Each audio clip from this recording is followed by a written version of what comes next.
ராமானுஜா, ஈசாவாஸ்யோ உபனிஷத் ஆத்மாவை பற்றி சொல்வது என்ன தெரியுமா?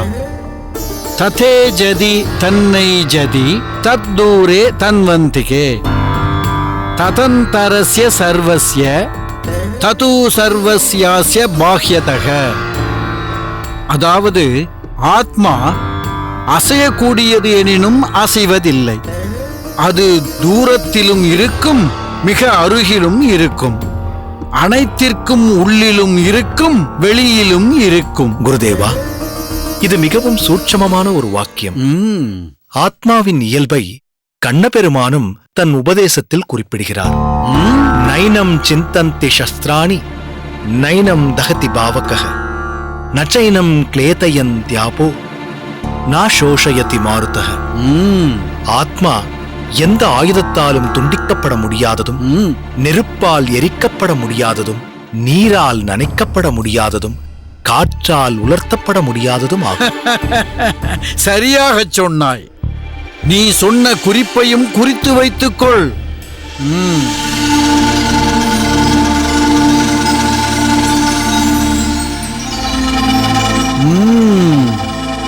இந்த உபனிஷத் வாக்கியத்தை பார்த்தாயா? இவ்வுலகில் பாடுபட்டு சிரமப்பட்டு நாம் சம்பாதிக்கும் பௌதீக வஸ்துக்கள் நாம் எதிர்பாராமல் பல நேரங்களில் நம்மை விட்டு போய்விடுகிறது. அதேபோல் பரம் என்று சொல்லப்படுகின்ற உயர்ந்த லோகத்தில் புண்ணிய செயல்களின் மூலம் நாம் பெற்ற போகப் பொருளும் அகன்று விடுகிறது.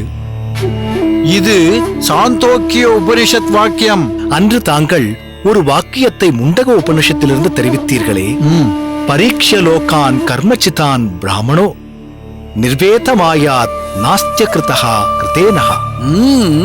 சான்றோன் ஒருவன் எந்த விதத்தில் புண்ணிய கர்மங்களை செய்தால் எப்படிப்பட்ட உயர்ந்த லோகங்களை அடையலாம் என்பதை சாஸ்திரங்களின் மூலம் தெரிந்து வைத்துக் கொள்ள வேண்டும். அப்போதுதான் அவன் சென்றடையும் இலக்கில் அவனுக்கு ஒரு தெளிவு கிடைக்கும். ஆனால் வெறும் புண்ணிய கர்மங்களை செய்தால் உயர்ந்த லோகங்களை அடையலாம், பரபிரம்மத்தை அடைய முடியாது என்பதையும் அவன் தெரிந்து வைத்துக் கொள்ள வேண்டும். பரபிரம்மத்தை அடைய பற்றற்ற நிலையில் செயல்படும் நிஷ்காம கர்ம செயல்கள் வேண்டும் என்று இந்த வாக்கியம் சொல்வதாக தாங்கள் அன்று குறிப்பிட்டீர்கள். தாங்கள் முதலில் குறிப்பிட்ட சாந்தோக்கிய உபனிஷத வாக்கியத்திலிருந்து இந்த முண்டக உபனிஷத வாக்கியம் ஒத்துப்போகிறது என்று தோன்றுகிறது குருதேவா. அபாரம் ராமானுஜா, அபாரம். மிகவும் சரியாக சொன்னாய். நல்ல ஞாபக சக்தி உனக்கு. அது தங்களின் அனுகிரகம் குருதேவா. நன்கு மனதில் பதியும்படி தாங்கள் அல்லவா பாடத்தை போதித்தீர்கள். உண்மையை உணர்ந்து பேசுகிறாய்.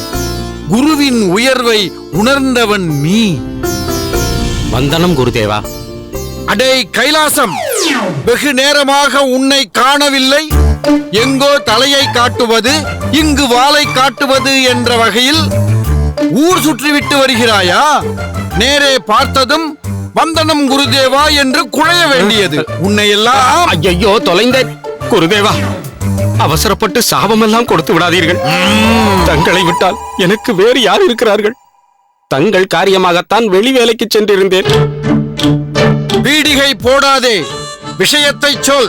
சுவாமி, சமீபத்தில் வந்த நன்கொடை தொகையை சம்பூரணம் என்னிடம் வந்து கொடுத்தார். சரி, அதில் ஒரு தொகையை நம் பாடசாலை பராமரிப்பிற்கென்று வழக்கமாக கொடுக்க வேண்டியதை கொடுத்து விட்டேன். சரி, மற்றொரு குறிப்பிட்ட தொகையை நம் காஞ்சியம்பதி பாடசாலை கட்டிட பணிக்காக மேற்பார்வையாளரிடம் கொடுத்து விட்டு வந்தேன்.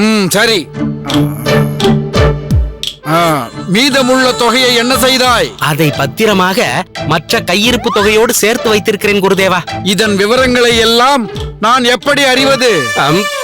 விவரங்களை மனப்பாடமாக சொல்லப் போகிறாயா? குருதேவா, தங்கள் உத்தரவுப்படி கணக்கு வழக்குகளை சம்பூரணத்திடம் தெரிவித்து அவர் கைப்பட ஓலையில் எழுதி வைத்துள்ளார். தாங்கள் எப்பொழுது வேண்டுமானாலும் சரிபார்த்துக் கொள்ளலாம். அதை ஒரு நாள் தனியாக ஆராய்கிறேன். சரி, கடைசியாக வந்த நன்கொடை தொகை எவ்வளவு? அந்த தொகையா? 100 பொன் வந்தது குருதேவா. ஆமாம், இதில் எவ்வளவு பொற்காசுகள் என்று அமைச்சர் சொன்னார்? 110 பொற்காசுகள். அப்படியா? சரி, நீ போய் வாணியராயன் மாணிக்கத்திடம் நான் சொன்னேன் என்று 5 ஆழாக்கு செக்கிலாட்டிய எள் எண்ணெயை வாங்கி கொண்டு வா போ. உத்தரவு குருதேவா.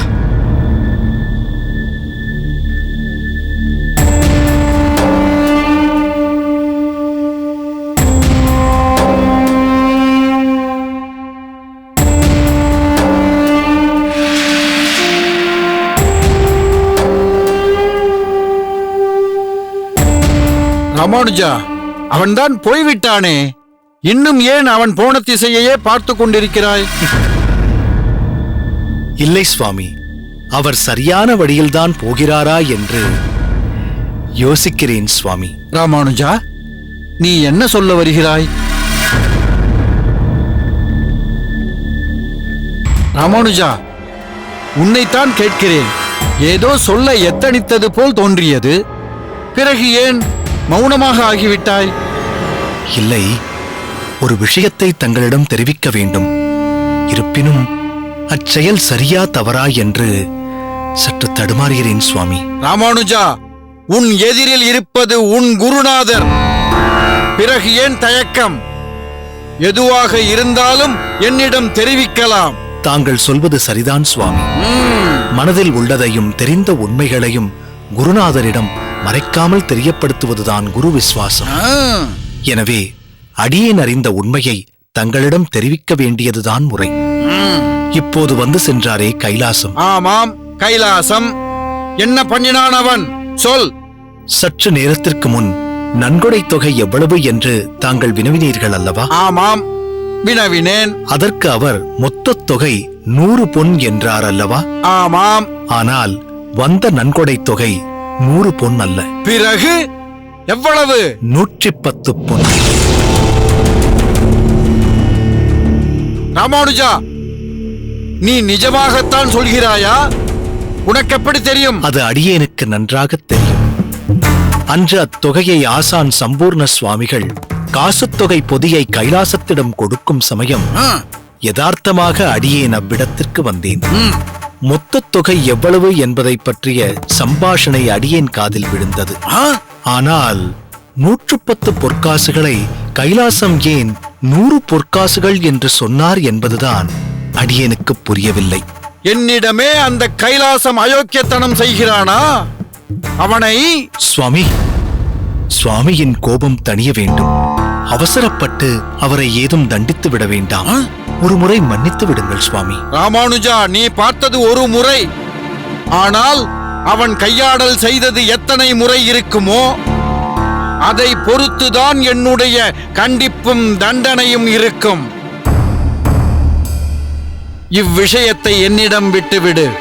இந்த யாதவ பிரகாசன் வழக்கை விசாரிக்கும் வழியே தனித்துவம் வாய்ந்தது. பொறுத்திருந்து பார். சரி, நீ செல். நான் பிறகு உன்னை அழைக்கிறேன்.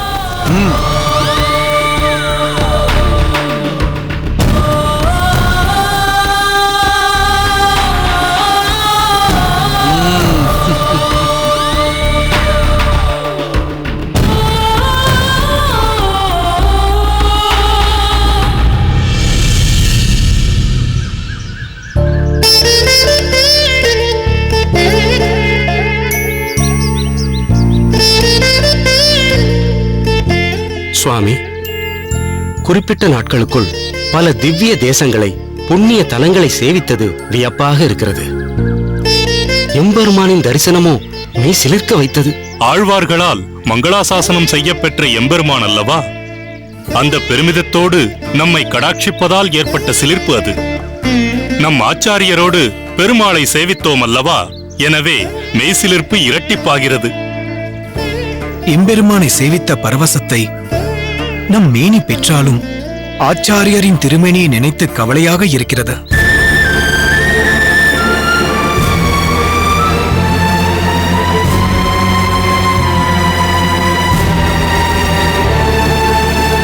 இந்த வயதிலும் இவ்வளவு நெடுந்தூர சஞ்சாரம் அவசியம் செய்யத்தான் வேண்டுமா சுவாமி?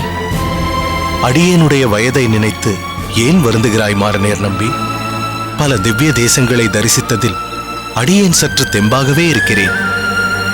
நீங்கள் எல்லோரும் அடியேனோடு இருக்கையில் முதுமையை பற்றி அடியேன் சிந்திப்பதே இல்லை. இருப்பினும் தங்கள் உடல்நிலை குறித்து அடியனுக்கு பயம் ஏற்படத்தான் செய்கிறது சுவாமி. மாறனேர், உடலை நினைத்து வருந்தி ஒரே இடத்தில் உட்கார்ந்திருப்பதற்கா ஆச்சாரியர் என்ற பட்டம் கொடுத்திருக்கிறீர்கள்? நாம் அனைவருமே எம்பெருமானின் சேவகர்கள். எனவே பல இடங்களிலும் நம் சேவை தொடர வேண்டும். அதற்கு பல இடங்களுக்கு பிரயாணம் செய்து பலதரப்பட்ட மக்களை சந்திக்க வேண்டியது அவசியமாகிறது.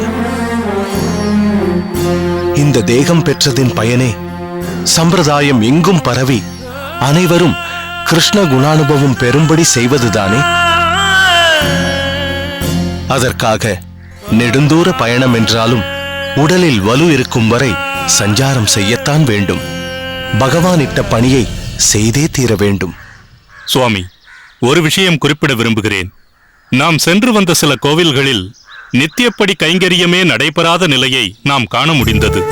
தாங்கள் அங்குள்ளோருக்கு இறைப்பணியையும் சமுதாய பணியையும் எடுத்துச் சொல்லி அவர்களின் உடம்பில் ஓர் புது ரத்தம் பாய்ச்சியிருக்கிறீர்கள். இனி அங்குள்ள எம்பெருமான் சந்நிதிகளில் இருவேளை தீபம் ஏற்றப்பட்டு அவ்வூரும் புத்தொளி வீசி பெருமானின் சேவையில் பிரகாசிக்கப் போகிறது. சரியாக சொன்னீர்கள் சுவாமி. ஆங்காங்கே எழுச்சியும் மலர்ச்சியும் நம் ஆச்சாரியாரின் சஞ்சாரத்தாலேயே ஏற்பட்டது என்பது மறுக்க முடியாத உண்மை. இந்த வயதிலும் ஆச்சாரியர் நம் பிரதேசத்திற்கு வந்திருக்கிறாரே என்று ஊர் மக்கள் ஊக்கமும் உற்சாகமும் அடைந்ததை காண முடிந்தது. ஆங்காங்கே கோயில் கொண்டிருக்கும் பெருமாளுக்கும் நம் ஆச்சாரியரை காண வேண்டும் என்ற திருவுள்ளம் இருந்திருக்க வேண்டும். எல்லாம் அவன் திருவருள். திட்டமிட்டபடி திருமாலிருஞ்சோலை சென்று வர வேண்டும் என்று நினைத்தோம். அது முடிந்தாகிவிட்டது. உடல் தெம்பை அவன் அளிக்கும் பட்சத்தில் மீண்டும் ஒரு முறை சஞ்சாரம் செய்ய வேண்டும். அதைவிட முக்கியமாக நம் சம்பிரதாயம் தழைத்து வளர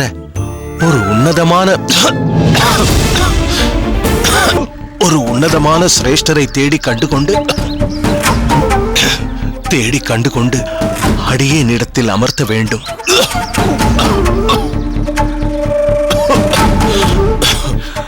சுவாமி, சற்று ஓய்வெடுத்துக் கொள்ளுங்கள்.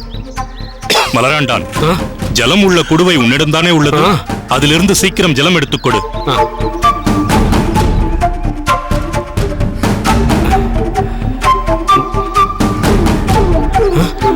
என்னவாயிற்று? மன்னிக்க வேண்டும் சுவாமி.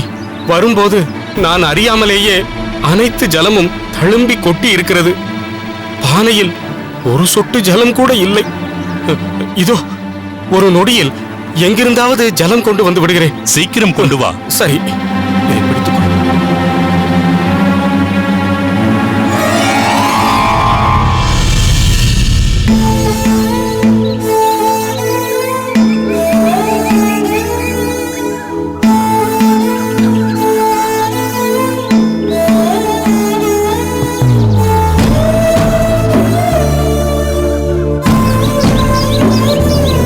ஆண்டாளின் ருது ஜாதகத்தை ஜோசியரிடம் காண்பிக்க சென்று கொண்டிருக்கிறேன். நீ ஒன்று செய், வெளியே சென்று அங்கிருந்து உள்ளே வா. உன்னை பார்த்துவிட்டு நான் செல்கிறேன். அது நல்ல சகுனத்திற்கு ஒரு எடுத்துக்காட்டு. ஜோசியர் இருக்கிறாரா? நீங்கள்? என் பெயர் சுதர்சனம். இப்பொழுது அவர் அகத்தில் இல்லை, வெளியே சென்றிருக்கிறார். பெருமாள் எங்களுக்கு கை காண்பித்து விட்டார். இந்த கோயிலுக்குள் நுழைந்ததும் நாங்கள் தேடிக்கொண்டிருக்கும் எங்களுக்கு உகந்த பெண் கிடைத்து விட்டாள். அப்படியா? யார் அந்த பெண்? வேறு யாரும் இல்லை, இவருடைய மகள் ஆண்டாள் தான். உங்கள் மகள் ஆண்டாளின் ஜாதகத்தில் தோஷம் உள்ளது. அவள் எந்த ஆணை திருமணம் செய்து கொண்டாலும் அவனோடு சேர்ந்தால் அவளுடைய கணவன் உயிரோடு இருக்க மாட்டான்.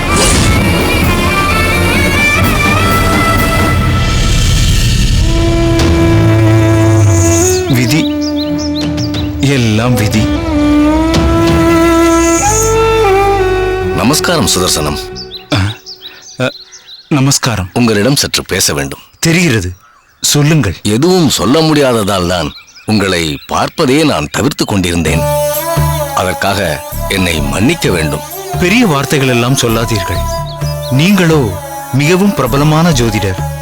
அடியேனோ சாமானியன். என்னிடம் மன்னிப்பு கேட்கிறீர்கள். மிகவும் உயர்ந்த ஜோதிடன் என்ற மமதையில் தான் இருந்தேன். ஆனால் பகவானோ உங்கள் மூலம் எனக்கு ஒரு நல்ல போதனையை கொடுத்து விட்டான். ஜோதிடன் என்று கூறியதுமே ஒரு உயர்ந்த நிலையை அடைந்து விட்டேன் என்ற இருமாப்பு, தலைக்கணம், இது எல்லாமே என்னுள் குடிகொண்டு விட்டது. அதற்கு ஏற்றவாறு எல்லோரும் என்னை மதிக்கவும் செய்தனர். சிலர் என்னை கடவுளுக்கு நிகராக புகழ்ந்ததும் உண்டு. என் சொல்வாக்கினால் செல்வாக்கு கூடியது. செல்வ செழிப்பினால் ஒருவித மிதப்பிலும் இருந்தேன். மமதை, ஆணவம், அதிகாரம், அகம்பாவம் எல்லாமே என் கண்ணை மறைத்து ஆட்டி படைத்து விட்டது. மலை உச்சியிலிருந்து அடிவாரத்திற்கு தள்ளியது போல், தூக்கி வீசியதைப் போல் இப்பொழுது நான் உணர்கிறேன். முதலில் நீங்கள் என்னிடம் வந்து ஆண்டாள் என்ற பெயரை சொன்னதும் அந்த பெயர் பற்றியே சிலாகித்து பேசினேன். ஆனால் ஆண்டாளின் ஜாதகத்தை பார்த்ததும் நான் அதிர்ந்து போனேன்.